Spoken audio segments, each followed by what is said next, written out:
Hello. I think Ansel remembers. I think he was waiting the last one. Yeah. All right.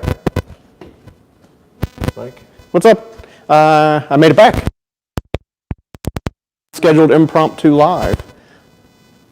So we'll wait a couple minutes for other people to join in, and we'll get to going. Yep. I don't know if we're gonna show it yet. No, not yet. Yeah, we'll wait. Yeah, we can come over here. We got the new thing. Yeah, new thing, and we did lots of video. I think there's like 25 hours worth of footage. Fun. Yeah. I'll have to go through and edit that. Yeah, most of there's a lot of driving stuff that I took from different angles, but I talked a fair amount, so you have to go through. Sorry. Garage Built said, yo. Yep, how's it going? What's up? We have 4 people now. Look at that. Cool. We're popular. Yeah. So I made it back earlier than I anticipated, so we figured we'd go ahead and do a live. 11 people. And then we can do questions and answers since it's been a week, and we can show you the new machine here in a few minutes that I drove to California to get. So yeah, if you guys have questions, go ahead and ask them while more people join in on the live, and we can get that going. Yeah, so ask away. Charles Perry. I think he's a new member. Aren't you a new member? He says, welcome back, Mike. Yeah, I'm glad to be home. I'm tired. Yeah. Yeah, so I do want to thank, I'll probably say it a few times, but I want to thank all our new members, our subscribers, all of that stuff. It means a lot. And hopefully you guys like the trip video I just did and getting the new machine set up, so that'll kind of be cross-platform between the main channel and the Cornfield Customs off the clock. So there'll be a little bit of that on both. He says he just joined. Thank you, Charles. Yep. Yeah, I appreciate it. Yeah, like you said, really appreciate all the members, because videos don't always make a lot of money, but they're really informative, and we try to help everyone out. Alex, another member. Yeah, thanks for joining us. Someone says, are you homeless? No, I'm home. I don't look that homeless. I mean, for being on the road for 7 days, I don't feel that homeless. Dennis says, in the house. Merry Christmas. Yeah. Merry Christmas, everyone. Yeah, I guess that is tomorrow, is it? Christmas Eve is tomorrow. Oh, it's Cass from the class. What? Charles Perry is Chas from the class. Yeah. Yep. Yeah, that was the deal. I had to be home by Christmas, so I made it a day early. Mm-hmm. Cool. How many people we got? We got 38. Which is that works. That's pretty good. So we will show you guys the new machine. Since I didn't talk a whole lot about it, you may or may not have seen pictures on Instagram and Facebook, but if not, this is what I went to California to get. So this big giant monstrosity. It is a Urco power shrinker. It is a model 476. So I'm 5'8" So it's about 6 foot tall, about 4,000 pounds. So it was a real adventure getting it inside the enclosed trailer. For those of you guys that didn't see it, make sure to tune in when we get the video edited from this, because I filmed a lot of it and we ended up laying it over on its back. I made a 4x4 skid and we laid it down and I drug it up in the trailer. And then when I got home, I hooked the fork truck to it and I drug it back out. So that's kind of how we got it in the trailer. It was slightly sketchy, to say the least. But yeah, this is what the journey was all about out to Irvine, California to pick up. So I hope to make a bunch of content with it, getting it moved over into its new home, everything hooked up, and get it put back into use. I know it's been sitting, I think, for like 10, 20 years, not used. So a little bit of cleanup work. I'm going to take all the control boxes off because I don't have 3-phase here, so I'm going to hook it up to a VFD. So I'll take all of the switches and everything off of it. Power shrinker, is that more specialized than the Pool Max? Yeah, so this is like it does the same thing that does, except it's very large and very powerful. So then I can just turn it on and it works, and it'll do a lot thicker material. So what does a shrinker do? So a shrinker, so I can't rotate it over, but as this comes down, it grabs and it squeezes. So actually I think it's set up for stretch. You have that one piece over there when you showed me the shrinker, right? Yeah. It pretty much makes a bend. Well, apart or push the metal together. Yeah, So it's going to thicken or thin it. Where would you use this versus the power hammer? I'm going to use the power hammer the majority of the time, just because I like the way that the power hammer works. The way it's in more of a relaxed state, and it keeps the material more relaxed. It doesn't put scratches or cuts or any of that stuff in it. So I don't completely know when I'm going to use this yet, but there are times that I'll do a panel and I'll have a stubborn spot that I just need to lightly adjust, and I think this will do really good for just kind of getting into those spots. So I've wanted one for a long time just because I'm an old tool junkie. So yeah, don't know exactly what I'm going to do with it yet, but I'm going to do something with it. Sounds like me whenever I get a new car. Yeah. Oh, exactly. Yeah, these old tools, for me, they're investments. They don't make them anymore, and Exactly. it'll always be worth what I paid for it, hopefully. We're breaking up. I'm just breaking up a little. It's not good, but we should be. Well, it'll come through that no matter what. I don't know if the phone's not reading it. Test. Yeah, both are already. We should check that before. Yep. That's not good. Yeah, audio better, or is it still cutting in and out? Yay, nay. Yeah, I don't know. That's not good, guys. Sorry about that. Yeah. Better? Okay. Thank you, guys. Yep, another thing I want to show you guys that came in while I was out in California. So I've been waiting on these hats. So I've got snapback hats made. So we've got gray and black with the Cornfield logo, and then tan and brown with the Cornfield belly tank patch. So it's an embroidered patch that's attached to the hat. And then this one's kind of a goldish yellow and dark gray with the Roadster on it. So plenty of hats in stock on the website, Cornfieldcustomsltd.store. Hats are $25. We got keychains in. I got a notification that our Cornfield Customs custom socks are coming in. Socks. Yeah. Nice. Yeah. I figured if nobody buys socks, I'll have socks forever. Yeah.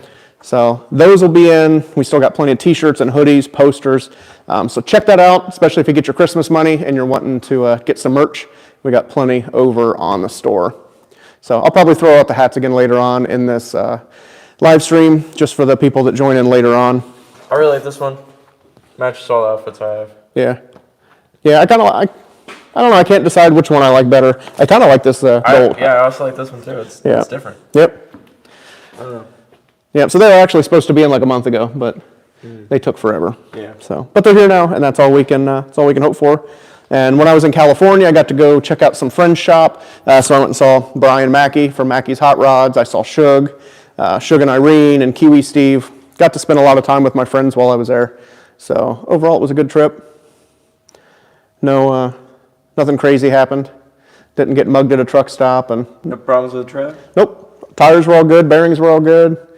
Everything went smooth. Just, what did I tell you it was earlier? 70 hours worth of driving. And It was 74 hours, I think, and 80 or 4,500 miles. 4,500 miles. Yeah. $50 if you sit on the camera. What? Someone says $50 if you sit on the camera. No. Sign up, guys. Yeah. Not that kind of live stream. Get your head out of the gutter. Yeah. I don't think they'd want me sitting on the camera after I've been in a truck for 7 days either. No. You guys are nasty. Do you take the ambulance? Oh, out to California? Yeah. No, I took the Super Duty with the big trailer, just because I hauled a car out, and I didn't know what all I was going to bring home. I knew at least with this, I didn't want to risk taking the ambulance just yet, because I want to put new tires on it. And at least with my truck, I know I can run 80, 85 mile an hour all day and just freaking rip. So, yeah, on this quick trip where I had to get out and back pretty quick, I just took the big truck and big trailer. We were having issues with the lights, but we got that all figured out. Yeah, it was like a few days before we left, all the yellow marker lights decided not to work, so I had to kind of rewire some stuff with all the interior panels in, because it's got a full living quarter, so I couldn't take panels down. So that was interesting, trying to fish new wires and get them all to work. Yeah. Yeah, but we made it happen, and everything went good. Yeah, what other questions you guys got? Like I said, it's been 2 weeks, so hopefully you guys got questions, because not a lot has happened in the shop because I've been gone. Right before I left, we had our last metal shaping class of 2024, and Dom was here for that. We had a lot of great guys. I was there. That was a lot of fun. I learned a lot. I know I'm here with Mike a lot, but I still learned stuff that I didn't know. Yeah, so that was really good. Had a lot of good times with those guys. Yeah, it was just pretty exhausting doing the trailer lights, trying to get work done. Then we did a class Friday, Saturday, Sunday, and I left at 6 a.m. Monday to go get the machine. So it's been a whirlwind couple weeks. What's the progress on the Mac fenders? It's pretty much where it left off. I was going to try to do more on that before I left, but with the trailer needing work right before I left, that was kind of a disaster. So it's almost where it was last time. I spent a little bit more time planishing. I've got it, it's on here. So we've got the one rear panel I worked on planishing and getting all this to blend in. Maybe next week I'll work on it, but I'm going to try to get this piece set up to the same, kind of the same spot, and then I can start trimming and fitting and welding. We're getting closer on it. It's just, like I said, the past couple weeks I've been crazy busy with getting the trailer ready, that class, and traveling, so I didn't get as much done on them as I'd hoped. But I'm going to hit it pretty hard, maybe the end of this week and next week, to try to get one of these done. I don't know if it'll be done by the end of the year, but pretty close. So, yeah, now that traveling's over, I got to kind of kick it into high gear and get some stuff done around the shop. Mm-hmm. Did you learn anything from the class? I can't remember. It was... I'm fried. It was I always try to learn something from everybody that takes the class, but I mean, right now I'm a little fried, just because. What time is it? 5? It's 5. Yeah. Yeah. So I got here at right around 2 o'clock, and then I went and grabbed lunch, came back, and then we're doing the live stream at 5. So, yeah, I'm a little spent. So I'd have to think on it to kind of maybe sleep for a couple days and figure it out. Any progress on the Ecotech? Last live we covered it. You were working on the pedal box, I believe. Yeah, we went back and then we were cutting out with Wi-Fi, so we'd have to go back and look at it. Yeah. I only want you to go back there because everyone complains that it cuts out when I go Yeah. back there. So. Yeah, we'll have to figure that out. I'm trying to think. I've got, what else did I get done on it? I ordered some parts. Worked on getting the rear suspension more set up. I was waiting on some parts to come in for that, and it came in right before I left. Have you got the ECU coming? No, not yet. I still haven't figured out which company I'm going to run with for the ECU. Yeah, you were talking about that. Yeah, I don't know what I want to run yet. I got to talk to a couple guys that are going to help me tune it, and I'll see what they recommend for it. But there's a long way to go before I'm ready for the ECU. But that's another thing I need to get my butt into gear on, because I'm hoping to have it done for May to go race at El Mirage. So it's going to be here before I know it. So I really got to get that kicked into high gear. Yeah, was the Indy Roadster was here last time. Yeah, it just got here. Yeah. Like I said, not a lot has changed in the shop because we've been gone, or I've been gone. But yeah, this is a really good week for you guys to ask questions, just because I don't have a lot to show, because not a lot's changed. That's the joys of being gone for over a week. So, I know we covered it last live, but maybe someone wasn't here or something. What all is going on with the Indy Roadster? We worked on this last May. I think it was April and May. Just fixed some stuff so he could get to some vintage events. And it was kind of a shakedown run, and he ran into some mechanical issues. Stuff that I didn't have much to do with, like I didn't put the engine and transmission together or in the car. It was in there when it came in. And there's something going on. He said it chucked out some bolts from somewhere, so I have to figure that out. So from this point, I'm going to pull the engine, pull the transmission. We're going to take everything apart and have the frame cleaned, all the powder coat stripped, because I took some brackets off. I made new brackets, cleaned a lot of stuff up, and it needs repowder coated, and then we'll start over from there. Fresh powder on the chassis. And I'm really weird with the way I build things. Like I don't like coarse thread hardware on any of the suspension stuff, and this of course has coarse thread, non-grip length stuff. So I'm going to go through, size all that right, grip length, fine thread, and get it all proper. And this will be hopefully the last time the car gets gone through. Merry Christmas, everyone. Yeah.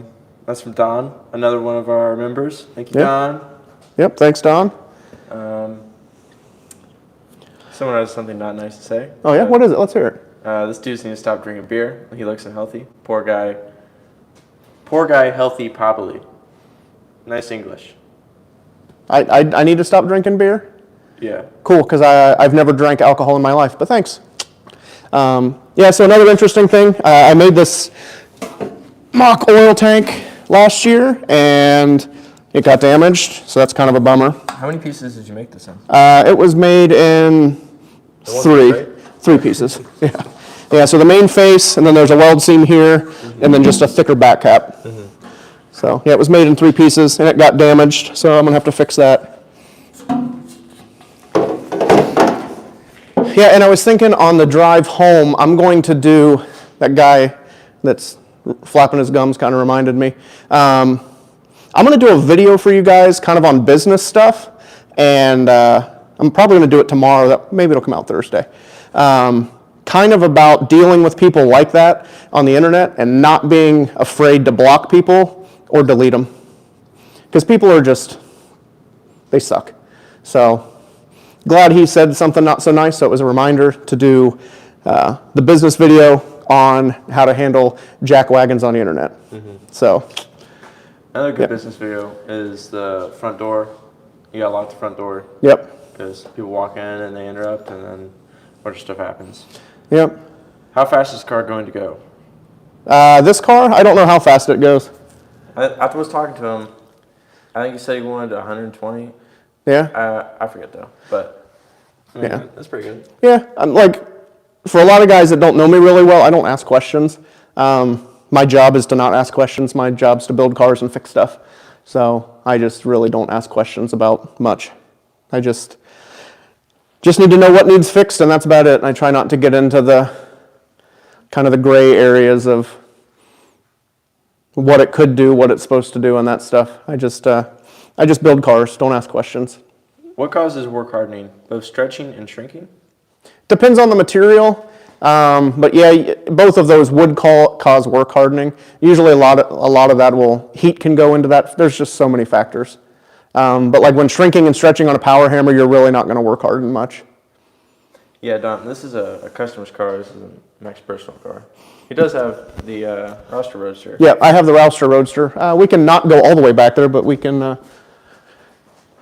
show a little bit of it.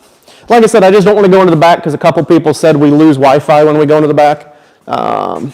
Yeah, so there's the Roadster. That's my car on top of the lift. So different car, same era.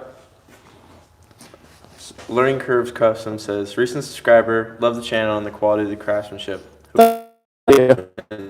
Class one day. Yeah, thank you. Yeah, and speaking of attending classes, in the next few weeks, I'm going to put out 2025's class schedule for here and any of the traveling stuff I'm going to work on. And that may be amended as I go if we get more events put into that. But I'm going to try to do 4 or 5 classes here next year, and then we have Australia in October. I have one in California in March. Yeah, I think it's March. So I'm going to get that out, and it'll be on the website so you guys can start signing up, because I've gotten a bunch of emails in the past couple weeks wanting to know when next year's schedule is going to come out. So I'm going to get to that hopefully over the holiday, and we'll get that posted up. I knew you were talking about going to Australia, but you finally got that all sorted through? Yeah, I guess. I don't know. Yeah. I'm going to email them this week and just kind of verify that we're going to go when they said we're going to go. And then I'll kind of lock that in. Yeah. Do classes usually fill pretty quick? Yeah, it depends. Like the class I had 2 weeks ago, I had like 1 spot 2 weeks before, but usually they fill up pretty quick. So it's one of those things, try not to, if you're interested in a class and when the dates come out, try not to drag your feet because it may be available, it may not be. Would you consider a one-on-one in class or apprenticeship? No on the apprenticeship, just because that's really long and involved. and I really don't have the time to do a long-term type apprenticeship. I do offer one-on-one classes. They tend to be a lot more expensive just because it's not a group class. So if I'm doing one-on-one stuff, I kind of have to take time off of the client cars. So you're pretty much paying what it would cost for me to be on a client car while you're here. If you're interested in that, shoot me a DM or an email and we can talk more about the specifics and kind of what you're wanting to get out of it, but I do offer them. That's all our questions right now. Cool. Yeah. I don't know. I was making parts in class, and Mike's experience, you can definitely see that he knows what he's doing.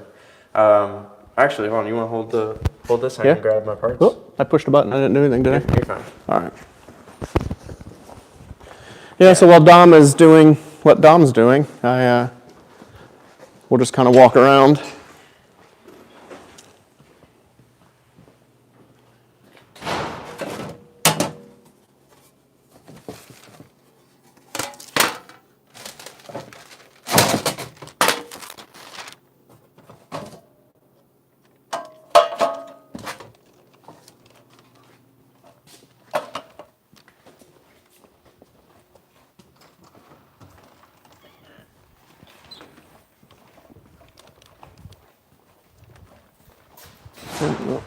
All right, hold on, we're right over here.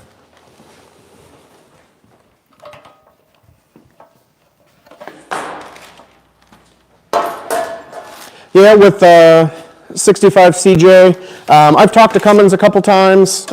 We may work something out in the future, but it's so far off with the streamliner that we'll have to wait till we get closer.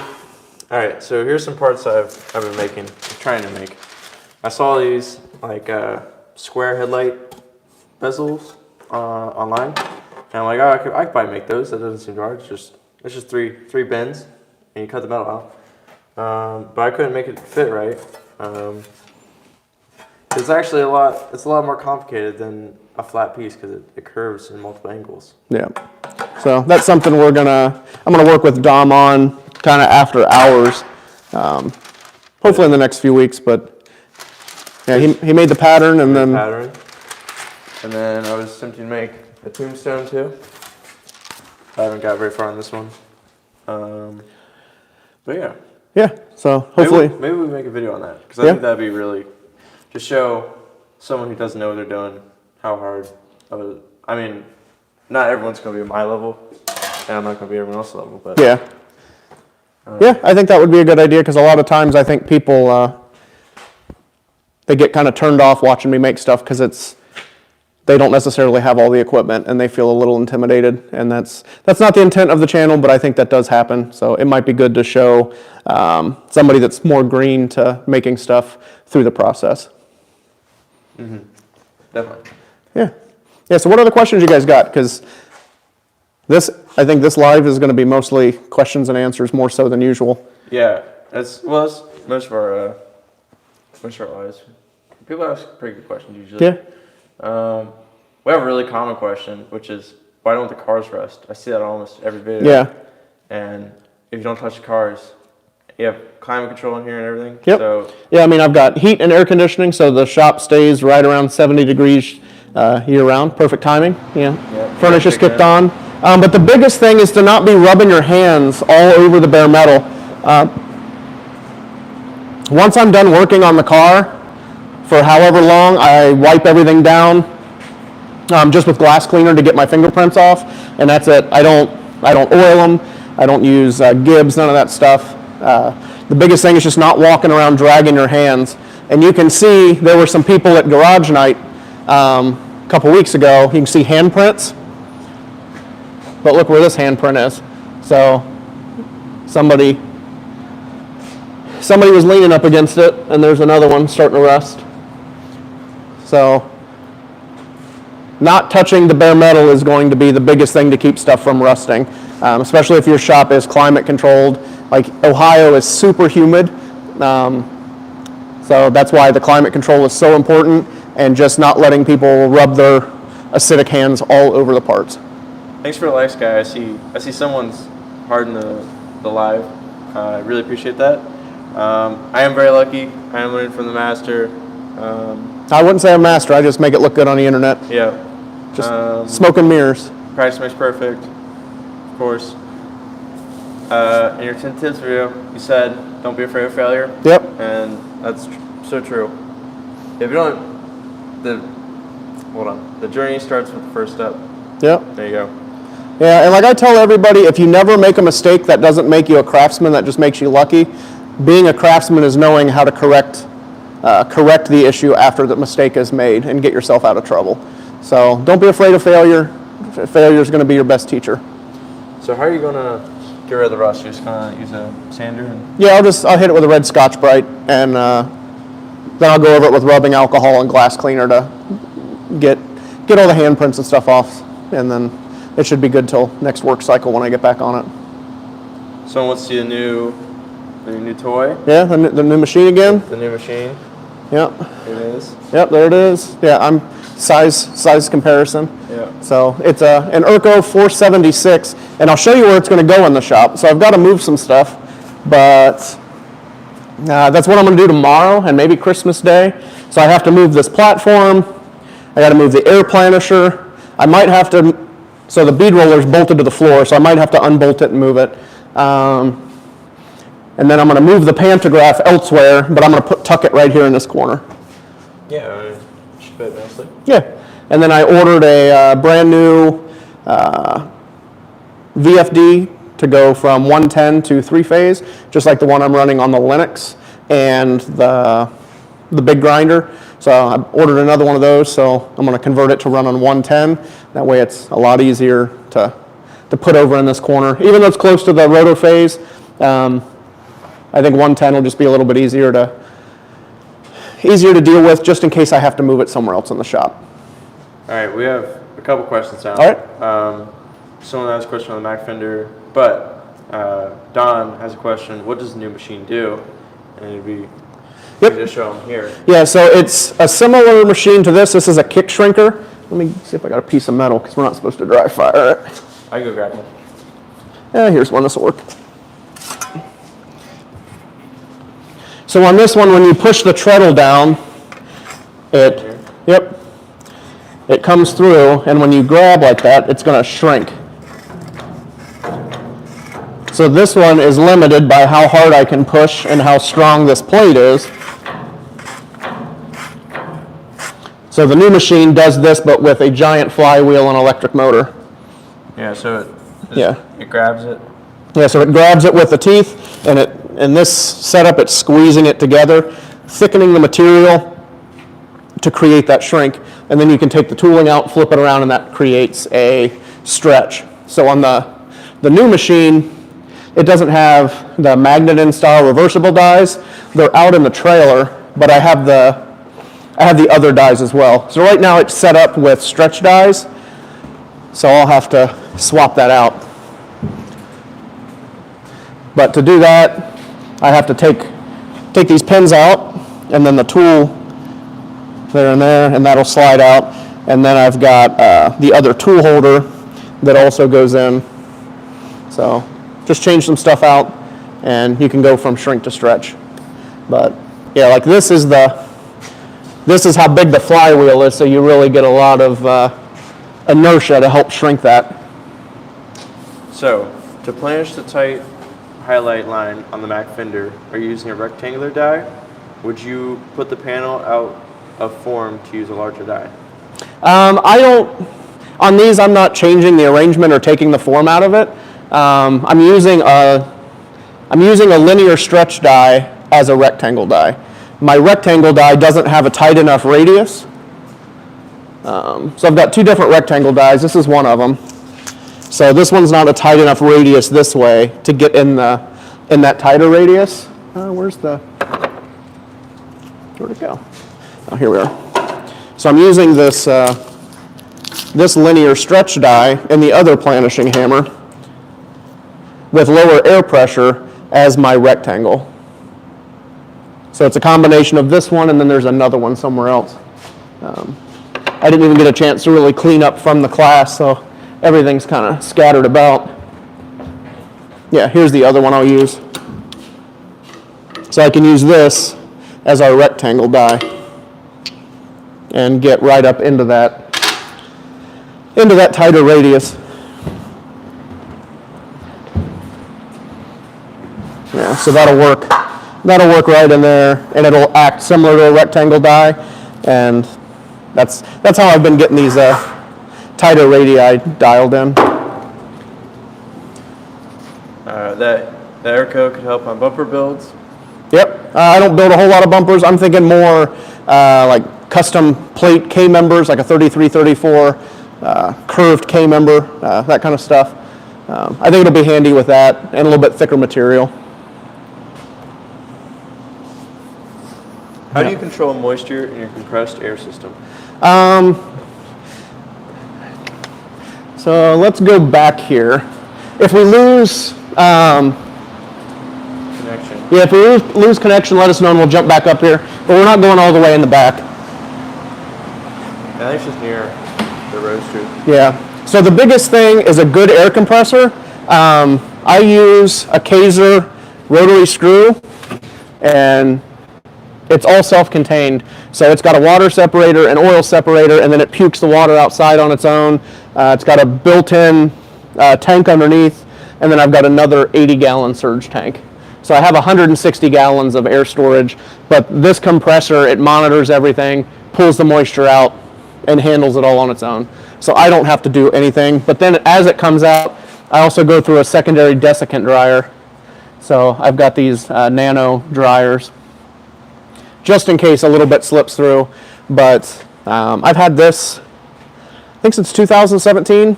And I mean, the air is cold and dry. It goes through a refrigeration system in the rotary screw compressor, and it comes out so dry, it's awesome. What thickness of material can the Airco handle? I think that depends on who you ask. I've heard 1/8 inch, 3/16. I don't know. I'm just going to try it out and see what it likes and what it doesn't like. But I'm going to try to use up to 1/8 inch. Would you be willing to mantle bend some front frame rails for me? I send measurements. Yep. 2x4 by 1/8. Yeah. Shoot me an email at Cornfieldcustomsltd@gmail.com with your dimensions, and I can quote it for you. But I'd be more than happy to help you out bending the rails. Yeah. And right now it's set up to do hard way bending anyway, so that should be perfect.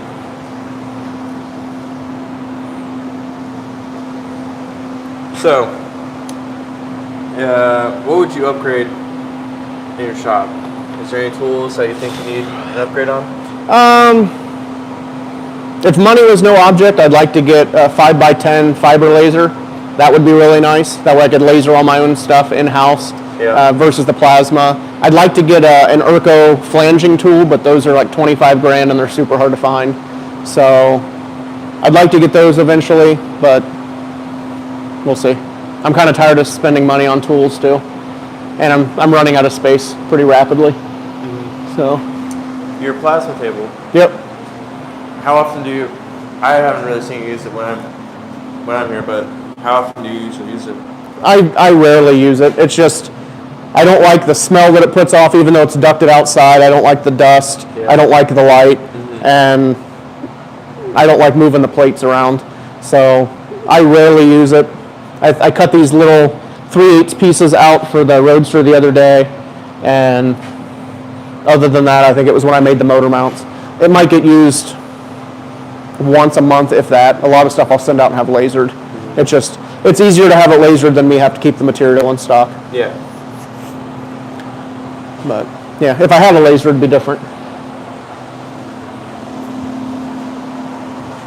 Could you build your own roller coaster with that bender? No, not with the mandrel bender. The mandrel bender is going to be a constant one radii only. It's not like a roll bender. So you wouldn't like a roller coaster that has a 7-inch inside radius. Yeah, it'd be really rough on that. Yeah. Most roller coasters are made out of giant, like a roll bender. That way you get the nice gradual flowing radii, not standard stuff. So, but luckily I'm not building roller coasters. Yep, I do have a roll bender, but I don't bend anything that big. I usually stop at 2-inch. This is your other last full purchase. Yep. Yeah, so this is my like 1940s Pines mandrel bender that I'm gonna kind of go through and rebuild and get working again. So I got it a few weeks ago, and yeah, more tools that I don't need right now, but it was a good deal, so I had to have it. So yeah, hopefully I'll be able to do up to 1 7/8, maybe 2-inch thin wall tight radius bends for like exhaust, like headers and that kind of stuff. Real thin wall up to 2-inch. Yes, what other questions you guys got? There's nothing right now. Nothing right now. Nothing right now. Nobody else on there saying that I look like a raging alcoholic or? Someone said you look gay.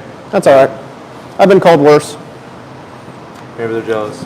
Yeah. What was her name? Let's call them out by name. Crispy Clips 92. Yeah. Well, thanks. At least I don't drive an Eclipse, Chris.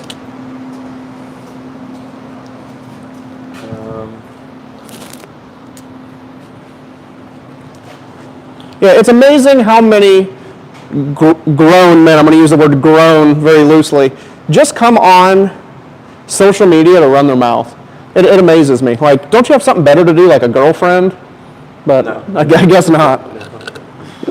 It's getting to the point, I think I'm averaging 500 people a week I'm blocking between YouTube, Instagram, and Facebook. It's pathetic. Yeah. It's like good thing I got tough skin, and because they don't spend money here, so it doesn't matter. You know, they just want to come on and try to make me feel bad about myself because they feel bad about themselves. So, what should a fabricator look for in a vertical bandsaw? I'd like to get one soon. That's a really tough question because it all comes down to budget, size, power requirements. I'm one of those guys that's go big or go home. So like I've got an industrial Grobe, but that's not for everybody because they're big. Usually the bigger the machine, you can almost get it cheaper because it's so big, and most people can't fit that in a home garage. But it's that double-edged sword to where it's cheap because it's big, but it's big, and then usually they're 3-phase. So you have to take that into account. The biggest thing you want is make sure that it's serviceable, so you can get tires for it, you can get bearings for it. Your blades you can get custom-made blades. That it's got a good blade guide, and variable speed is going to be key. You really want to be able to dial that speed down. Make sure it's meant for metal, not for wood. Here's another average question that we usually get. How long on average does it take you to build a car? There's no average because it all depends on budget. It depends on the car and the budget.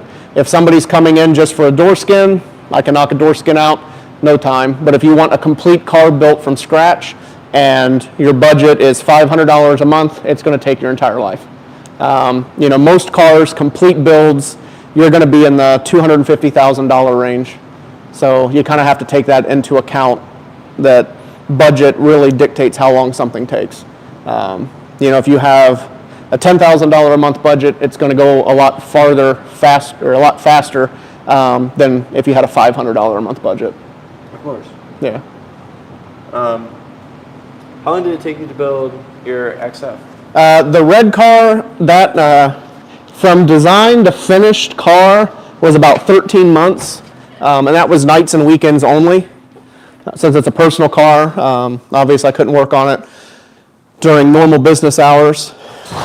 But yeah, it was right about 13 months from when we designed it until it was finished, ready to race. So that was a lot of long nights and long weekends. It took about just my hours, not including anybody else that helped. I have about 3,500 hours in it. Howard Chris said your mic sensitivity is on the high side. I know we turned it up. Should we turn it back down a little bit? It does look like it's very little high. Yeah, is it on the high side? It looks like it's going up above. Yeah. Yeah, let's turn that back down.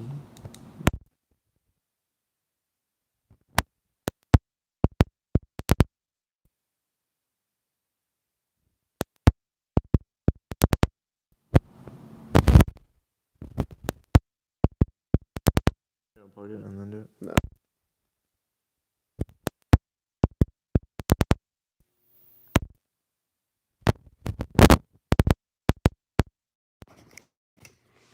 Yeah, don't even worry about charging it. Okay. Well, we had a microphone failure, so Nice. the audio is going to be a little cruddy. But Yeah, but they were saying that your phone microphone's not that terrible. yeah, so it's just going to be a little echoey for the remainder of the live, which I don't know how much longer we've got anyway. We have 10 minutes. Yeah. So. Yeah, so. Well, 20 minutes. But got a 1998 Chevy C1500 5.7. How do I narrow down oil leak? I have no idea. I'm not a mechanic. I'd say look where the oil's coming from, and then keep finding where it's wet. Like clean off where there's oil a lot everywhere. Because if it's everywhere, then you don't know where it's coming from. But if you clean it off, and then if it's only leaking from the power steering side, then it's probably power steering leak. I don't know. Go on Facebook. They'll know. Yeah, or just call a mechanic or take it to a mechanic shop. Like I said, I try not to give any mechanical advice just because I don't do mechanical work here. Everything I do is sheet metal and chassis work in bare metal, so I don't do any of the mechanical type repairs. So unfortunately, I'm not the best person to ask for that stuff. Here's a great question. What are some $250,000 budget cars? I'm lost. Everything. Honda Civic. Yeah, so I mean, if you want a custom-built car, you're going to be spending a minimum of $250,000, and that depends. Like that could be a Model T, that could be a Model A, that could be a '55 Chevy, that could be a Mustang, any of that stuff. Because when you break it down, like my labor rate is, from what I'm told, is pretty cheap at $120 an hour. And say you want to buy a Roadster shop chassis, that's $15,000 to $35,000 for just the chassis, and then you got to buy wheels. If you want custom-made wheels, $10,000 to $20,000. You want a brand new driveline, you're talking $12,000 to $30,000 depending on what you want. Paint, to get a good paint job, you're talking $30,000 at a minimum. Interior, you're talking $25,000 to $30,000 at a minimum. By the time you add all that stuff up, that's not even my labor at this point to put anything together. And you still have to plumb it, wire it, do the custom fabrication, any rust repair. $250,000 in a car doesn't go very far anymore. I think, can't remember. Yeah, I can't remember the name of his shop, but he just did one on a '55 Chevy, and he priced everything out for a basic restoration. It was like $580,000 in parts and labor. Like even my car, just to build this car, I had 3,500 hours, and that's not including the paint, to buy the paint, or my friend that painted it, or powder coat, or any of the parts I had to buy. That's just 3,500 hours in my labor. So if I was only charging $100, that'd be $350,000 in labor, plus, there's probably $60,000 worth of parts here and a $20,000 paint job. And this is just a Model T that races on the salt. It's really tough to convey that that's what stuff costs, but custom built anything anymore is not cheap, especially in cars. And high-end custom cars aren't for everybody. They're really not. But I try to be honest with people. You get too many people. It's like, oh yeah, I could do that for 20 grand, and then 2 years down the road, they're at 250,000. Saltworks in Florida have 2-figure sheet metal forming machines. I don't think the finished product is that impressive. Yeah, I'm gonna get my hands on some of that stuff. I'm doing the 1-week car build with Tom Opoff down at Brian Fuller's shop in Atlanta, I think in February. So he'll be there. He's doing a bunch of the roughed in parts, and Chip Foods will be there, and a bunch of other guys, Chris Rush, and we're going to take those 3D CNC metal shaped parts and fit them all together. So I might have a little bit more feedback on it. From what I've seen, they're not perfect. They need a lot of work, but they are what they are. A lot of people have been talking about those. I thought they were pretty neat, but yeah, I think the concept's neat, but I don't think that it's the end all be all. Yeah. So many people think like, oh, well, why would I pay a metal shaper to make this part when the CNC metal shaping tool will do it? But it's not that simple. It's not that simple, and you have to think that machine's $1 million, and then you have to either scan a car and then surface the car, or 3D model it and surface it, and then have it run time. So it's almost going to wash out. You know, to completely design and surface a car in 3D, I mean, you're going to have thousands of hours to do it right with reveals and belt lines and turned edges and all that stuff. So if you have thousands of hours in the design work and then it takes 200 hours to CNC metal shape it, you're not really saving a whole lot when you take into account what the design time cost. And usually high-end designers are charging $180 to $200 an hour, so it kind of balances out. All right, we got Big Wig with the $10. If I send you some pictures of a project, would you let me know if it's gone too far? Thanks for the great videos. Yeah, shoot me some pictures over at Cornfieldcustomsltd@gmail.com. I can take a look at it and kind of see what you're trying to figure out. If the project as a whole has gone too far, or kind of what you need. Like I said, shoot me that email. I'd be more than happy to take a look and help you out where I can. Any advice on how to find clients that are willing to pay for high quality? Don't go searching for the clients. Let them come find you. I have never advertised anywhere. I have just always strived to put out the best quality of work I possibly can, and the work has always found me. So just always do your best. Use tools that are at your disposal that are cheap, like YouTube, Instagram, Facebook. Those are zero money, and it's free marketing. Especially if you're putting out good content, good quality, word will spread, and those clients will find you. And just network, you know, like reach out to companies that are doing high-end work and just let them know, like, hey, if you ever get stuff that you don't have time for, or it's not your cup of tea, I'd be more than happy to be that shop you send it to. But for me, I find it harder to chase those types of clients because it kind of comes across weird. The shops that do the work that the high-end clients go to are always busy. They don't have time to be out chasing money. So let the work find you. Do good work. It'll come. Yeah, I think that's extremely a thing you need to do is post yourself on social media. Because if it's like if you're trying to sell a car and you have it in your backyard and you have a for sale sign on it, only people driving by are going to see that. But if you post it online, a lot more people are going to see that. And like I said, it's free. It can get out to millions of people. And, you know, they call it social networking for a reason. So just do good work, post it on the internet, and the clients will find you. They always do. Hey guys, I'm from the Pakistan Air Force, and I love to see those beautiful cars. Yep, thanks for checking it out and kind words. We have people from everywhere. Yep. Lost a mic. Actually, we're not using any mics right now. Hello from New Jersey. Yep. Looking for an oil leak. Looks for a clean trail. I don't know. Merry Christmas. Merry Christmas. Looks more stretched and formed. That's on the machines. What looks stretched versus formed? The CNC machines. Well, it is going to be stretched, but stretch is shape, so it's still shaping, not necessarily forming. Mm-hmm. You're going to play into the semantics a little bit. It's, you know, those machines aren't shrinking. It's all going to be stretch based. Your rates are great. Are a great value. I appreciate the way you mix in business advice with your fabrication advice. Yeah, thank you. Do you prefer working hourly or do you prefer work with hard quotes? 110% by the hour. So I need to change my rate because I didn't change it last year, but I'll read it. So all work performed on this property is charged at an hourly rate of 100, which is currently 120 per hour, no exceptions. Minimum charge is $50, no quotes or estimates. We charge by time and material. No other shop's prices, estimates, or quotes will be considered. So that says it all, and that is right in the office, right when you walk out the door. I do not quote or bid anything. The closest I come to that is if you come to me and you say, hey, this is the kind of project I want to pursue. I kind of know within a couple $100,000 what it's going to cost. So I'll just say, if you're not mentally and financially prepared to spend $500,000, I'm not the shop for you.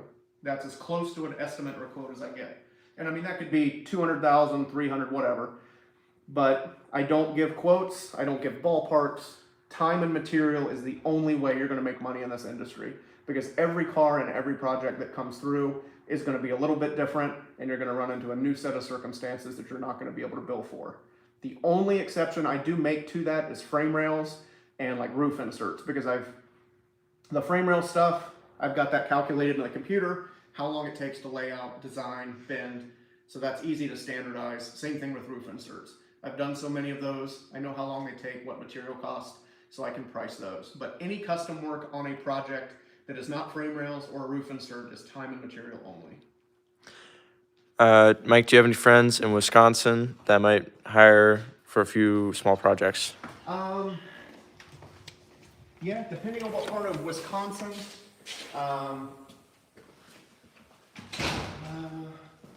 Austin Perush is up. I think he's near Appleton. So I think it's Perush Automotive Craftsmanship. Check him out. He's really good. Dave Byron is up there somewhere. I don't know how much he's taking on as far as customer stuff. Chris Rush is up there. Again, I don't know how much he's going to take on as customer stuff. But there's people out there. If you want, hit me up on Instagram and I can send you those guys links. And if they can't do it, since they live up there, they might have a better idea. How do you determine a good top shop? That's a tough question because it all depends on the car and the style you're going for. You know, if you want more exaggerated, everything's going to come down to perspective. I'll chop it on paper or in Photoshop to get a better idea of what's going to look good. But there's just so much that goes into consideration. The style, the car itself, how low it's going to sit, wheels, tires, all that stuff kind of goes into play when you're deciding on how much you want to chop a car. Yeah, you're changing the proportions of it, and Yeah. if you change it too much, then it's probably not going to look good. Exactly. You want to show them this one? Yeah, so like on the LaSalle, like right now it looks kind of funny just because it's not lowered yet. This thing's going to have air ride on it, and it's going to sit super low. So that's going to change the proportions again. So there you can see the somewhat color rendering. I had Chris Piscatelli do a drawing of it, chopped the way I wanted it, and sitting the way I wanted it. And like I said, it looks kind of funky now because it's way up in the air, but once you drop that down to the ground, it's going to look a lot better. Back up a little bit. Right, that was pretty good. A good top shop has inner structure put back as well. Boobies. What about the chop shop inner structure? A good chop top has inner structure put back as well. Yep. So I'm not one of those guys that just cut through it and weld it on the outside. I take the skins off and rebuild all the inner structure. I want it to be safe as well as look good. On this car, you can even see that we've been converting it from a postcard to a hardtop. So I made all new inner structure. That way it's not all boogered up. So I got to start putting it back in as time allows. So I do that on everything, whether it be a Model A or a big bodied car. I take everything apart and rebuild it from the inside out. Gives you a lot of room to rip people off. What a scammer. Yep, sure does. Okay. What have you done on this recently? Have you done anything? I haven't done anything on it in a while. I'm going to get back onto it after the first of the year, once we get back into a normal rotation. Do you primarily do your own design work, or do you prefer to work with designers on custom cars? Like the artwork stuff, I usually prefer to work with some artists to try to get the concept down. Since I'm not much of an artist when it comes into drawing, it's easier to have artists do the concepts and the renderings and go from there. I know one artist you work with, Stahl, right? Yep, I work with Josh Shaw and Chris Piscatelli, and then the Root Brothers up in Detroit. Yeah, they did the Streamliner, right? The Root Brothers did, yes. Yeah, it looks very good. Yep. Remanufacturing to look cooler. Okay. It just said remanufacturing to look cooler. Yeah, I mean, essentially that's what the chop is. We're just changing the proportions to make it look better. Is this a electric power steering? No. Or what is that? It's a cow steering, so it's a sprint car steering box, so it comes out the side. Oh, okay. I know some people put like Prius steering boxes in their cars because electric. I wouldn't do that. No? No, I don't like electric power steering. I don't know. Yeah, I have no power. I like no power steering. Yeah. On light cars, but once you start getting heavy, then it's annoying. Yeah, and like the guy that said something about by not giving a quote, that gives plenty of room to rip off. It just comes down to one of those things. You're expecting a hard number. Like, how much does it cost to build a house? How big's the house? Okay. How big's the house? Where's the location? What's the material going to be? There's too many variables. And how many times does somebody have a house built and it comes in over budget? Because it's hard to quote that. And cars are even harder because you bring in a car like this. We'll just use the LaSalle.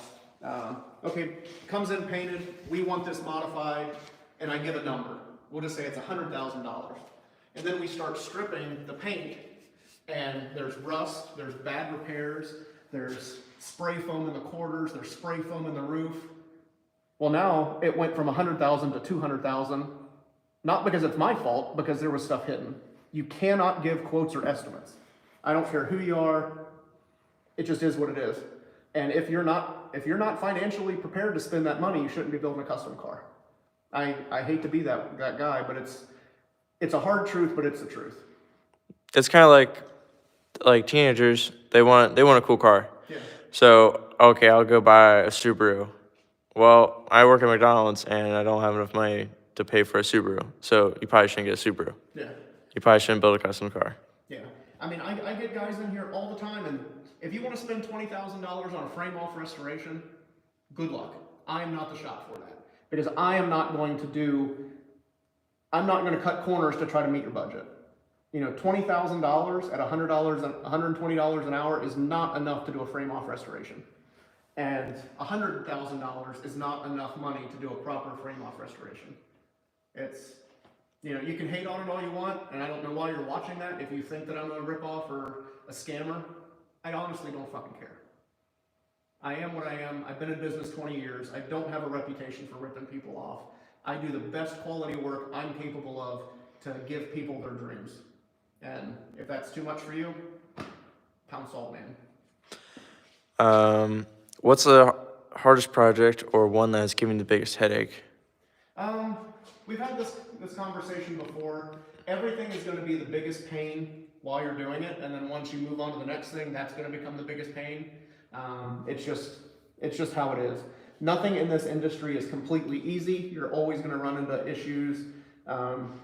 So it's hard to say what has been the hardest. Recently, it's been this lower section on the convertible. This bottom piece here, it was a real challenge just because it has, I mean, it's got two different reverse curves, a bunch of compound shape, and then it's got this tapered profile and everything having to line up. It's been a challenge. But even the Mack truck fenders, those are a challenge due to their size and getting everything to flow right and fit the buck. And like I said, nothing in this industry is easy. Everything's going to be a challenge at some point. Another guy saying rip off. Cool. Great. Thanks for watching. I removed him. Tesla Cybertruck has no mechanical link between the steering and the wheels. That scares me. Yep. Yeah, I prefer some kind of mechanical link. Yeah, something. Especially with all the issues it's been having. Yeah. You know, the gas pedal sticking.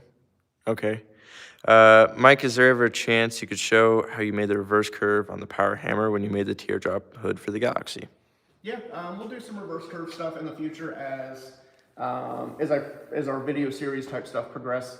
It's going to be one of those things that it's hard to show like a reverse just because we're going to show a reverse. Like this was a little test piece we did at the class. You know, very subtle reverse curve on the power hammer. So it'll work better if I'm doing a project that needs it, and we can kind of go from there. Didn't you made a video on making that for the Galaxy, right? I don't know if I did much. No, it wasn't very in depth, I don't think, but there might be something there. Yeah. That'd be a good thing to look at. Sounded like a stand-up guy to me. Yep, I do my best, and those that can't handle the truth, I mean, those are the ones complaining that I'm a ripoff because they're clearly not the type of clients that I would do work for anyway. Mm-hmm. All right, we have 1 minute, so we're gonna get one more question, and then we'll do a wrap up. Yep. Well, technically, we don't have a minute. Where are we? 5, 4, 3, 2. Does it turn itself off, or do we have to 1? turn it off? No, it's all right. All right, it's 6 now. Cool. Yeah, we'll get a last couple questions, and then we'll do a wrap-up, and then we'll call this one good. Can you do a fender for a 1970 Datsun 510? I'm sure I could. It just goes back to, if it's available, I would buy it, because it's going to be way more expensive if I have to build it. I should be rich. I've been doing it wrong. What are cars made of? Stainless steel? It depends on the car. I mean, there's stainless steel cars, there's aluminum cars, and there's just regular 1018 mild steel. Yeah, you do most of your stuff in aluminum though, right? I prefer to do aluminum, but then like the convertible is steel because I'm making panels for a steel car, so they need to be steel as well. But yeah, it just depends. I prefer to build aluminum bodied cars just because I think aluminum's fun to work in. But yeah, aluminum, stainless. I mean, I've seen brass, I've seen copper. It just depends on the era of the car you're going for. All right, guys. Merry Christmas. Yep. Everyone be safe. And I did want to throw out Yep. this for you late guys. Let's show them all this. Yep, the hats again. We have new snapback style mesh hats, 3 different styles. They're $25 each on the website. So if you want to head over to Cornfieldcustomsltd.store, spend some of that Christmas money on merch. We got t-shirts, hoodies, hats, shop towels, keychains. We got socks coming in. So we'll have all kinds of good stuff. I appreciate all the continued support. Even you naysayers that want to watch and just flap your gums, thanks for watching because it supports the channel.